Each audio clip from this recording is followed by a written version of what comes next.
Cataract, Indiana is an interesting little town. The Cataract General Store is the oldest continually operating general store in the state of Indiana.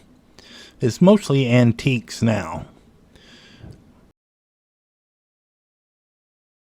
But the Elvis clock was pretty cool.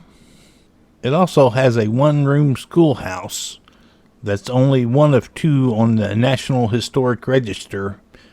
It has a lot of the original desks, original chalkboard, an old piano.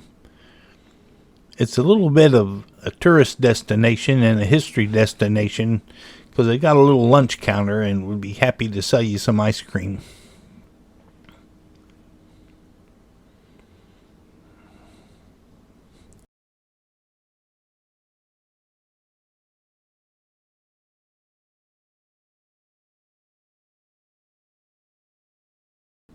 Here's a couple more still photographs of the interior. Cataract, Indiana was actually named for the waterfall. They have a double waterfall just below this covered bridge. It cost $7 to go in and park and see the waterfall. So we didn't spend that because we were on to the next destination, which was Bridgeton Mill.